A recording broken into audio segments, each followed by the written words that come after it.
This program is brought to you by Emory University.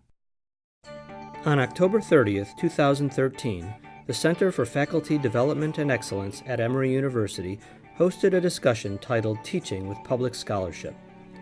The panelists explored the opportunities, challenges, and differing approaches for incorporating public scholarship into their teaching and curricula. The speakers were Tracy Yandel, Associate Professor of Environmental Studies, Viola Hartfield-Mendez, Professor of Pedagogy and Director of Engaged Learning in the Center for Community Partnerships, and Karen Levy, Assistant Professor in the School of Public Health. In this video, Professor Levy describes how classroom exercises in public scholarship enable young scholars to articulate their thoughts and find a public voice. By the nature of the School of Public Health, we do a lot of research that's very applied, has a lot of policy implications, but it's not always necessarily that way. And so I do a lot of work on things that are very policy relevant, like antibiotic resistance, water quality. We have a project in Atlanta in the drinking water distribution system, so the water that you guys are all drinking every day. At least those who don't buy bottled water all the time. And irrigation water quality, so food safety issues, and also a lot of work on diarrheal diseases internationally. So these are all very policy relevant issues, but I wasn't going to talk about those particular topics that I work on right now. I was instead going to talk a little bit about, mostly I wanted to talk about a program that I participated in with how many other people at Emory? 20 other. In our cohort, there were 20 faculty members and one graduate student, and now there's a new cohort. That's a project called the Public Voices Fellowship, and it's run through a program called the Op-Ed Project. So this is a project to try to get all of these people who are doing various work across different disciplines at Emory, different faculty members, to actually engage in public scholarship by writing op-eds and engaging with the more popular media. Ultimately, I decided that what I wanted to do was the science and then write about it on the side. And as you become a scientist,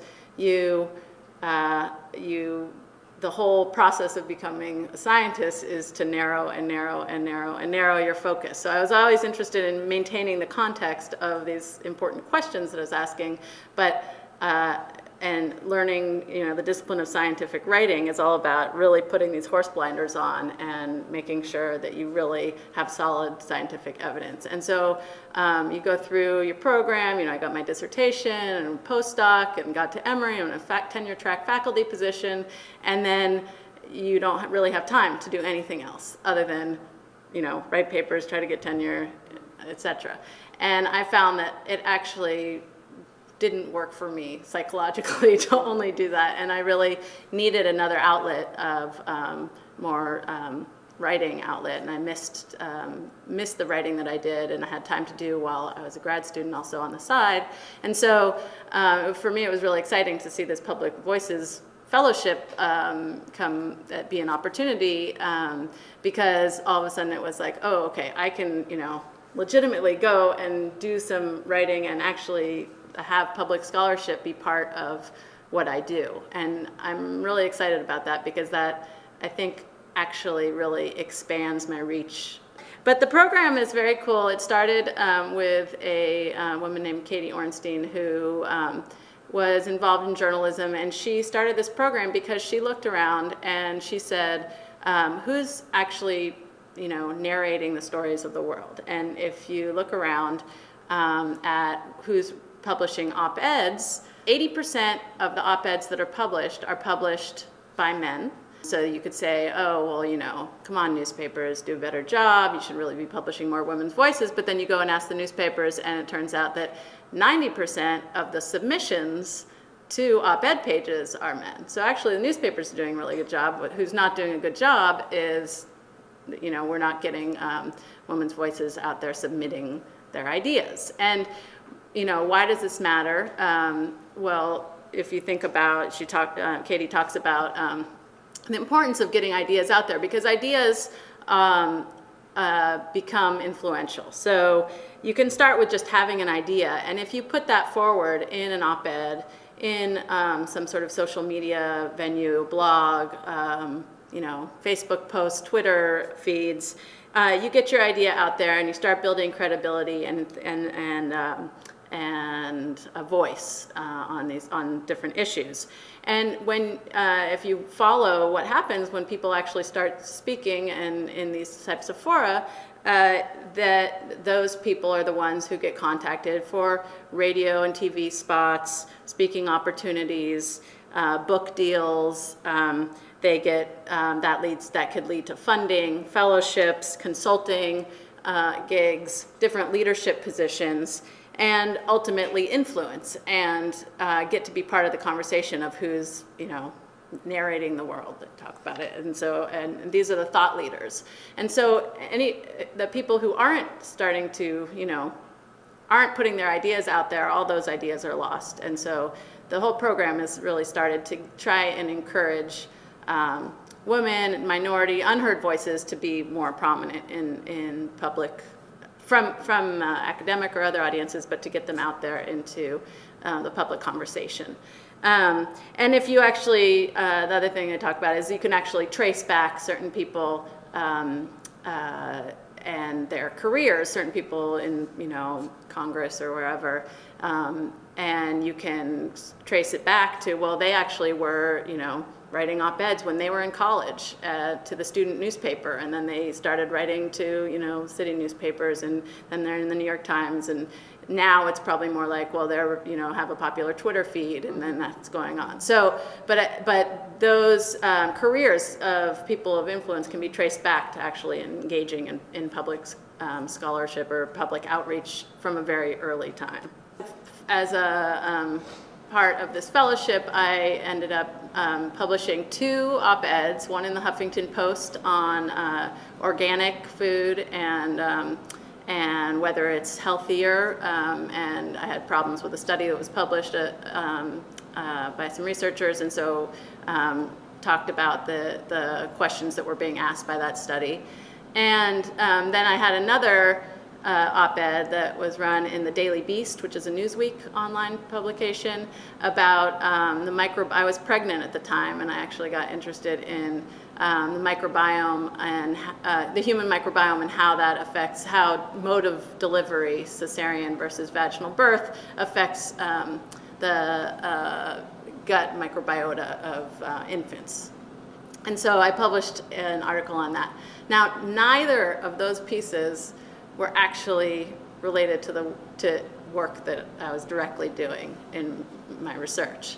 And I found that really interesting because I came in and I thought, oh, I'm going to write this piece on water and this piece on antibiotic resistance, and I actually ended up not really being interested in writing those pieces for whatever reason, and got more fired up about these 2 other issues and wrote about those. And so that actually helped me, one thing it did for me is help me realize what things I was really fired up about, and now some of my research is moving in the direction of looking at the microbiome in different ways, and so it helped me actually figure out which direction I want my research to go in. So that was interesting.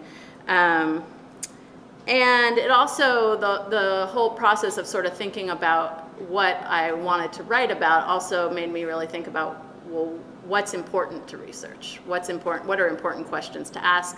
Who cares about the research I'm doing? Does it matter? So that was really helpful, and it also made me realize that some of the stuff, part of the reason I didn't write about some of the things that I have ongoing is because I'm not quite ready to talk about it to a public audience, and some of it's very sensitive. For example, food safety issues and what we're finding, in different water bodies. Some of that has to be treated a little bit more carefully before you go out to the public and talk about it. I wanted to incorporate some of these ideas into the classroom. So this is still at a pretty nascent phase, but in a course that I'm teaching now on It's a course it's basically a course, it's about water, sanitation, and hygiene. And it's really a course, though, on how to read the scientific literature, and also about how people talk to each other through the scientific literature, and how scientists are debating different issues. So we take certain issues and we look at several different articles, and one study that was published about something, and then somebody's response to that, and then the author's response to that. So you could see these actual conversations and debates in the literature.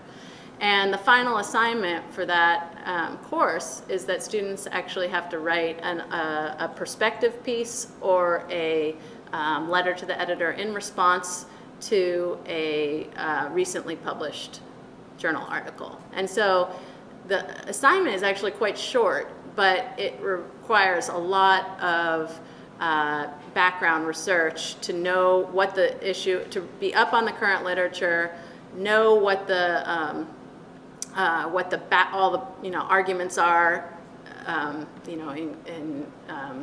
you might want to make in response to an article that's been made, or be very clear on an entire body of literature to write a perspective piece. So it's actually a pretty tough assignment to do well. And the goal of this is actually to get some of these published, so that we would actually take a current article and then get these good responses, work with the students, and then submit those. So, but that's still within the scientific, this is for a journal article. So that's one model that I've been trying. And last year, we taught that class for the first time, and we did have one that we ended up submitting. It didn't get published, but it was still, I think, a good experience for the students involved. One thing that I think was a really useful experience for me personally was thinking about what makes you an expert, and so we spend a lot of time in this fellowship program thinking about what makes you an expert and what are you an expert in. And I got a call from the media office at Rollins, and they said, we need somebody to speak on NBC Nightly News tonight about salmonella in chickens. And I have a project on chickens and antibiotic resistance, and I have a project on salmonella, but I don't have a project on salmonella in chickens. And I said, oh, I'm sorry, I can't do this. I'm not an expert on this. And so then they kept writing back to me and saying, it was calling me, and they called me at 2, and it was for a 4:30 appearance. So it was like they kept hounding me, and they said, what if we send you the questions ahead of time? And so here's this report that it wants to be. And so I look at the report and I say, I actually have some opinions about that. And then it was, but no, I can't do it. And that was, well, what if we send you the questions ahead of time and you can prepare? So I was like, okay, send me the questions, I'll look at them. And I looked at them, and it was like, is it safe to eat chicken, So, and they just wanted a spokesperson to talk about particular issues about food safety. So it turned out when they sent me the questions, I said, oh, well, I know exactly. There was a CDC, the most recent CDC MMWR was published last spring, and that's exactly where I would go to look up these facts. And, I know exactly, I have that PDF on my computer. So I was able to go and know the answers to their specific questions just by knowing where to look. And in fact, that actually kind of made me an expert. And then next thing I knew, I was being filmed for NBC Nightly News, and I was on the news for about maybe 2 seconds clip, which was perfect because I sounded good, but I, was short enough that it didn't expose my lack of knowledge. And the coolest thing was that I finished doing it, and I said, what time is this going to be on? They said something like, oh, it'll be on at 6 in Atlanta and 8 in California or something. And I said, wait, what? I thought it was a local TV station because I don't have a TV at home, and so I didn't know that it was national news that I was going to be on. So I had friends calling me like, hey, I saw you on the news. I had no idea that it was going to be that big of a thing. So sometimes you just have to put yourself out there.